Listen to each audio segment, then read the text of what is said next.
ಪಾಟೀಲ್ರು ಮಾತಾಡ್ತಾ ಇದ್ದಾರೆ, ಅವ್ರಿಗೆ ಕೊಡ್ರಿ.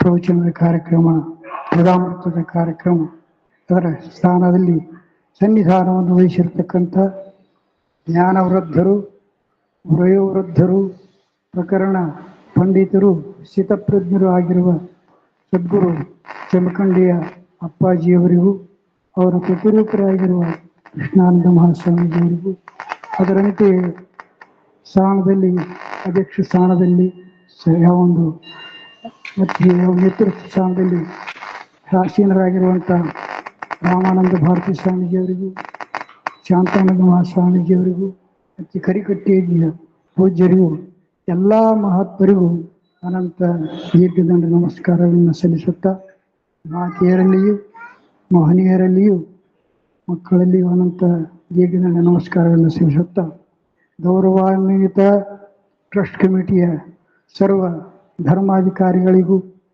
ನಿರೂಪಕರಾಗಿರ್ತಕ್ಕಂಥ ಕೋಳ್ಕೂರು ಗುರುಗಳಿಗೂ ಎಲ್ಲರಿಗೂ ಅನಂತ ನಮಸ್ಕಾರಗಳನ್ನು ಸಲ್ಲಿಸಿ, ಇವತ್ತಿನ ಪ್ರಾತಃ ಕಾಲದ ಒಂದು ಪ್ರವಚನ ಕಾರ್ಯಕ್ರಮದಲ್ಲಿ ಎಲ್ಲರೂ ಭಾಗಿಗಳಾಗೋಣ. ಇವತ್ತಿನ ವಿಷಯ ಶ್ರೀಮನ್ ನಿಜಗುಣ ಶಿವಯೋಗಿಗಳವರ ಶಿವಕಾರುಣ್ಯ ಸ್ಥಳದ ಅನುಪಮ ಅಚಲ ಭಕ್ತಿ ಭಾವಾನುಕೂಲನೇ ಶಂಭುಲಿಂಗ ಅಂತೇಳಿ ಪರಮಾತ್ಮನ ಭಕ್ತಿಯನ್ನು ಮಾಡುವಂತಹ ವಿಷಯವನ್ನು ಇಟ್ಟಿದ್ದಾರೆ. ನಿಜಗುಣ ಶಿವಯೋಗಿಗಳವರು ಮುಮುಕ್ಷುವಿಗೆ ಇರ್ತಕ್ಕಂಥ 3 ಅವಸ್ಥೆಗಳು ಯಾವುವು ಅಂತಂದರೆ ಅಜ್ಞಾನ, ಆವರಣ, ವಿಕ್ಷೇಪ ಅನ್ನುವಂಥ ದೋಷಾದಿಗಳನ್ನು ಕಳೆಯುವುದಕ್ಕೋಸ್ಕರವಾಗಿ ಮೊದಲನೇ ಶಿವಕಾರುಣ್ಯ ಸ್ಥಳದಲ್ಲಿ ಶಿವನ ಕರುಣೆಯನ್ನು ಪಡಿ, ಆಮೇಲೆ ವಿಷಯಾದಿಗಳಿರತಕ್ಕಂಥ ಮೋಹವನ್ನು ಬಿಡು, ನೀತಿಯಿಂದ ನಡೆ, ಚಿತ್ತವನ್ನು ಯಾವೊಂದು ಸಮಭಾವದಲ್ಲಿ ಯೋಗದಿಂದ ಮಾಡು, ಆಮೇಲೆ ಆವರಣವನ್ನು ಕಳೆದುಕೊಳ್ಳುವುದಕ್ಕೋಸ್ಕರವಾಗಿ ಆರೋಹಣೆಂದು ವಿಚಾರಿಸು ಅನ್ನುವಂಥ ಯಾವ ನುಡಿಗಟ್ಟನ್ನು ಸದ್ಗುರು ಶಿವಪುತ್ರ ಮಹಾಸ್ವಾಮಿಜಿಯವರು ಉಲ್ಲೇಖ ಮಾಡಿದ್ದಾರೆ. ಅದರಂತೆ ಮುಮುಕ್ಷುವಲ್ಲಿ ಮೊದಲು ಪಾಪ ಅನ್ನುವಂಥದ್ದು ಹೋದರೆ ಅವನಿಗೆ ನಾನು ಯಾರು, ಏನಿದ್ದೇನೆ, ನಾನು ಬಂದವನ್ನು ಹೇಗೆ ಕಳೆದುಕೊಳ್ಬೇಕು ಅನ್ನುವಂಥ ವಿಚಾರ ಹುಡುಕುತ್ತೆ. ಅದಕ್ಕೋಸ್ಕರವಾಗಿ ಮೊದಲೇದು ಮಲದೋಷವನ್ನು ಕಳೆದುಕೊಳ್ಳುವುದಕ್ಕೋಸ್ಕರವಾಗಿ ಅನುಪಮ ಅಚಲ ಭಕ್ತಿ ಭಾವಾನುಕೂಲನೇ ಶಂಭುಲಿಂಗ ಅಂತೇಳಿ, ಭಕ್ತಿ ಅಂದರೆ ಹೇಗಿರಬೇಕಂದ್ರೆ ಅನುಪಮವಾಗಿರಬೇಕು, ಅಚಲವಾಗಿರಬೇಕು ಅಂತ ಹೇಳ್ತಾರೆ. ಅದು ಭಾವನಾತೀತವಾಗಿರುವಂಥದ್ದು. ಅನುಪಮ ಅಂತಂದರೆ ಯಾವ ನವವಿಧ ಭಕ್ತಿಗಳದಾವ, ಒಬ್ಬರಂತೆ ಒಬ್ಬರಿಲ್ಲ, ಅನೇಕ ಪ್ರಕಾರವಾಗಿ ಶ್ರವಣ ಭಕ್ತಿ, ಅರ್ಚನ ಭಕ್ತಿ ಮತ್ತು ಸ್ಮರಣ ಭಕ್ತಿ, ದಾಸ್ಯ, ಸಖ್ಯ, ಆತ್ಮನಿವೇದನ, ಅನಂತ ರೀತಿಯ ಉಪಮಾ ರಹಿತವಾಗಿರುವಂಥದ್ದು ಒಂದರ ಪ್ರಕಾರವಾಗಿ ಹೇಳಬೇಕಾಗಿತ್ತು. ಅದರಲ್ಲಿ ಉಪಮೆಗೆ ರಹಿತವಾಗಿರುವ ಉಪಮಾತೀತವಾಗಿರುವಂಥದ್ದು. ಅದಕ್ಕೋಸ್ಕರವಾಗಿ ಒಬ್ಬರಂತೆ ಒಂದು ಭಕ್ತಿಯನ್ನು ಮಾಡಿದ್ರು. ಒಬ್ಬರು ಶ್ರವಣ ಮಾಡಿದರೆ, ಒಬ್ಬರು ಅರ್ಚನೆ ಮಾಡಿದ್ದಾರೆ, ಒಬ್ಬರು ದಾಸರಾಗಿದ್ದಾರೆ, ಒಬ್ಬರು ಆತ್ಮನಿವೇದನ ಮಾಡಿದ್ದಾರೆ. ಈ ರೀತಿಯಾಗಿ ಭಕ್ತಿ ರೂಪದಿಂದ ಸಂಯುಕ್ತು ಚಿತ್ತದೊಳೆಯುವುದು ಆ ಹೊತ್ತು ಅನ್ನುವಂಥದ್ದು ಪರಮಾರ್ಥ ರೀತಿಯಲ್ಲಿ ಹೇಳ. ಈ ರೀತಿಯಾಗಿ ಆ ಭಕ್ತಿ ಹೇಗಿರಬೇಕಂದರೆ ಆವ ಕಾಲದೋ ಬಳಿಕಾವ ದೇಶದೋ ಬೇರಾವ ವಸ್ತುವಿನೋ ಎಡೆವರಿಯದ ಅತಿ ಮಮತೆ ಹಾವ ಪರಿಯಳು ತನ್ನ ಮೇಲಿರ್ತದಂತೆ ಗುರುದೇವತೆಗಳಿಗೆ ಅನುರಾಗವಿ ಹೃದಯ ಭಕ್ತಿ. ರಾಗ ಅಂದರೆ ವಿಷಯಾದಿಗಳಲ್ಲಿ ಪ್ರವೃತ್ತಿ ಆಗ್ತದೆ, ವಿರಾಗಿ ಅಂದರೆ ಜ್ಞಾನದಲ್ಲಿ ಪ್ರವೃತ್ತಿ ಆಗ್ತದೆ. ಆದರೆ ಅನುರಾಗ ಅನ್ನುವಂಥದ್ದು ಭಕ್ತಿಯಲ್ಲಿ ಪ್ರವೃತ್ತಿ ಆಗ್ತದೆ. ಅನುರಾಗ ಅಂದರೇನು? ತಾನು ಭಾವಾವೇಶವಾಗಿ ಆ ಪರಮಾತ್ಮನ ಒಂದು ಸೇವೆಯನ್ನು ಮಾಡತಕ್ಕಂಥದ್ದು, ನೆನೆಯತಕ್ಕಂಥದ್ದು. ಅದಕ್ಕಾಗಿ ಮುಂದೆ ಹೇಳ್ಯಾರ, ಕಾಲ ಕರ್ಮ ಮಾಯೆ ಎಂಬುವನು ಗೆಲ್ಲಬಹುದು, ವಿಶಾಲಮತಿಗಳು ಶಿವಭಕ್ತಿಯುಕ್ತರಾಗಿರಿ. ಕಾಲನನ್ನು ಗೆಲ್ಲಬೇಕಾದರೆ, ಕಾಮವನ್ನು ಗೆಲ್ಲಬೇಕಾದರೆ, ಮಾಯೆಯನ್ನು ಗೆಲ್ಲಬೇಕಾದರೆ, ಕರ್ಮವನ್ನು ಗೆಲ್ಲಬೇಕಾದರೆ ಇವು ಎಲ್ಲವುಗಳಿಗೂ ಮೂಲ ಕಾರಣ ಯಾವುದು? ಭಕ್ತಿ ಎನ್ನುವಂಥದ್ದು.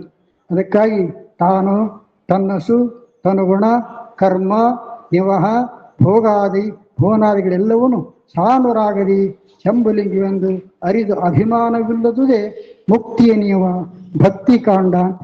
ಅದಕ್ಕೋಸ್ಕರವಾಗಿ ಎಲ್ಲದರಲ್ಲಿಯೂ ಸರ್ವಕ್ಕೂ ಶ್ರೇಷ್ಠವಾಗಿರುವಂಥದ್ದು ಭಕ್ತಿ. ಯೋಗ ವಿಚಾರ ವಿರಾಗ ವಿದ್ಯಾಕರ್ಮ ಭೋಗಾದಿ ಬಹುಕೋಟಲೆಗಳನ್ನು ನಿರ್ಮಲ ಶಿವಭಕ್ತಿಯೊಂದರೆ ಮುಕ್ತನಾಗುವನವನಿದು ಋತಿಸಿದ್ಧ ಅಂತೇಳಿ ಒಂದು ಪರಮಾನುಭವಬೋಧಿಯಲ್ಲಿ ಯಾಜ್ಞವಲ್ಕ್ಯ ಋಷಿಗಳು ತಮ್ಮ ಪತ್ನಿಯಾಗಿರ್ತಕ್ಕಂಥ ಮೈತ್ರಾದೇವಿಗೆ ಹೇಳ್ತಕ್ಕಂಥವರೇ, ಕರಕಂಜ ವ್ಯಕ್ತಿ ಪ್ರತಿಜ್ಞೇನೀಶನು ಹೊರವೇದವರಿಯ ಮಾಡಿದ ನಿಂತು ಮರಣ ಸಮಯದೋಳು ಎನ್ನನು ನೆನೆಯಿದಿರಲಿ ಎನ್ನ ಭಕ್ತರಿಗೆ ಭವಬಾಧೆ ಹೊರತೆಂದು ಅಂಥೇಳಿ ಆಶ್ವಾಸನೆಯನ್ನು ಕೊಟ್ಟನು. ಅದಕ್ಕೋಸ್ಕರವಾಗಿ ಮುಕ್ತಿ ನೀವು ಭಕ್ತಿ ಕಾಂಡವನು ನನಗೆ ಕೊಡು ಅಂತೇಳಿ ಪರಮಾತ್ಮನಲ್ಲಿ ಬೇಡನ. ಆದ್ದರಿಂದ ಅನುಪಮವಾಗಿರಬೇಕು, ಅಚಲವಾಗಿರಬೇಕು. ಶ್ರದ್ಧಾವಾನ್ ಲಭತೆ ಅನ್ನಂತಂದ ಅಂದ್ರೇನು? ಅಚಲವಾಗಿರು. ನಾವು ನೀರು ತೆಗಿಬೇಕಾದ್ರೆ ಯಾವ ಅಲ್ಲೊಂದೆರಡು ಫೂಟು ಇಲ್ಲೊಂದೆರಡು ಫೂಟು ಅಲ್ಲೊಂದೆರಡು ಫೂಟು ಹೊಲ ತುಂಬ ಹೊಡೆದ್ರೆ ನೀರು ಬೀಳುವುದಿಲ್ಲ. ಅಚಲವಾಗಿ 100 ಫೂಟು ಒಂದೇ ಕಡೆಗೆ ಹೊಡೆದು ಬಿಟ್ರೆ ಅದರಲ್ಲಿ ನೀರು ಅನ್ನುವಂಥದ್ದು ನಮಗೆ ಗಮ್ಯವಾಗ್ತದೆ. ಅದಕ್ಕೋಸ್ಕರವಾಗಿ ನಾವು ಯಾವಾಗಲೂ ಅಚಲವಾಗಿ, ಒಮ್ಮೆ ಯಾವ ಹನುಮಪ್ಪ ಹೋಗೋದು, ಒಮ್ಮೆ ಎಲ್ಲವೂ ಹೋಗೋದು, ಒಂದು ತಿರುಪತಿ ತಿಮ್ಮಪ್ಪ ಹೋಗೋದು, ಈ ರೀತಿಯಾಗಿ ಬೇರೆ ಬೇರೆ ದೇವರನ್ನು ನಾವು ಭಜಿಸಿದರೆ ಅದು ಸಫಲವಾಗುವುದಿಲ್ಲ.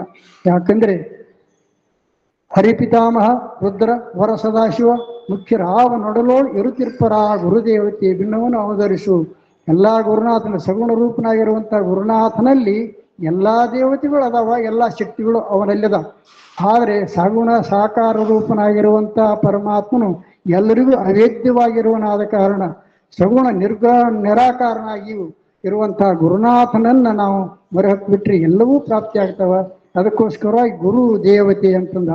ಯಾಕಂದರೆ ಯಾವಜ್ಜೀವಂ ತ್ರಯೋವಂದ್ಯ ಆದೌ ಜ್ಞಾನ ಸಿದ್ಧಾರ್ಥಂ ತತ್ಪಶ್ಚಾತ್ ಜ್ಞಾನ ರಕ್ಷಣಾತ್. ಅಂದರೆ ವೇದ ದೈವ ಗುರುಕುಳುಗಳನ್ನು ತಾನು ಮೋಕ್ಷವಾದವನು ಧ್ಯಾನಿಸುತ್ತಿರಬೇಕು, ಜ್ಞಾನ ಸ್ಥಿತಿಯಲ್ಲಿ ಇರ್ತಕ್ಕಂಥವ್ರು ಅದನ್ನು ಧ್ಯಾನಿಸುತ್ತಿರಬೇಕು. ಅದಕ್ಕೋಸ್ಕರವಾಗಿ ಭಕ್ತಿ ರೂಪಿಂದ ಸಂಯುಕ್ತ ಭಕ್ತರೊಳಗೆ ಎಲ್ಲ ಹೊತ್ತು ಅನ್ನುವಂತೆ ಯಾವ ಜ್ಞಾನ ಅನ್ನುವಂಥದ್ದು ಪಡೆಯಬೇಕಾದರೆ ಭಕ್ತಿ ಅನ್ನುವಂಥದ್ದು ಮೂಲ ಸೋಪಾನವಾಗಿರುವಂಥದ್ದು. ಅದಕ್ಕೋಸ್ಕರವಾಗಿ ಇಲ್ಲಿ ಜ್ಞಾನ ಸರ್ವೆಲ್ಲವೂ ಚಿದಾತ್ಮ ಭಾವನೆಗೊಂಡು ಸರ್ವ ಸಮತ್ವದಿಂದಿರೇ ಭಕ್ತಿ ಅಂತ ಹೇಳ. ಆ ಪರಮಾತ್ಮನೇ ಎಲ್ಲರಲ್ಲಿ ತುಂಬಿರುವನಾದ ಕಾರಣ ಆ ಪರಮಾತ್ಮ ರೂಪಿಯಾಗಿರುವ ಸಗುಣ ಸಾಕಾರ ರೂಪನಾಗಿರುವಂಥ ಗುರುದೇವತೆಯಲ್ಲಿ ನಾವು ಅನುರಾಗವನ್ನು ಇಟ್ಟು ಮುಕ್ತಿಯನ್ನು ಪಡೆಯುವುದಕ್ಕೆ ಅದು ಸಾಧನವಾಗ್ತೈತಿ. ಅಂತಪ್ಪ ಗುರುನಾಥನ ಒಂದು ಕರುಣೆ ಅನ್ನುವಂಥದ್ದು ನಿಮ್ಮೆಲ್ಲರಲ್ಲಿ. ಮಹಾತ್ಮರಾಗಿರ್ತಕ್ಕಂಥವ್ರು ಅಸಂಖ್ಯರಾಗಿರುವುದರಿಂದ, ಮಾತಾಜಿಯವರು ಅಸಂಖ್ಯರಾಗಿರುವುದರಿಂದ ಅವರೆಲ್ಲರಿಗೂ ನಾವು ಸಮಯಾವಕಾಶವನ್ನು ಕೊಡಬೇಕಾಗಿರುವುದಾದ ಕಾರಣ ನನ್ನ ಅಲ್ಪಮತಿಗೆ ತಿಳಿದಿರತಕ್ಕಂಥ 4 ನುಡಿಗಳನ್ನು ಎಲ್ಲ ಮಹಾತ್ಮರ ಅಡಿದವರಿಗೆ ಅರ್ಪಿಸಿ ನನ್ನ ಮಾತಿಗೆ ನಮಸ್ಕಾರ ಶಿವಾಯ.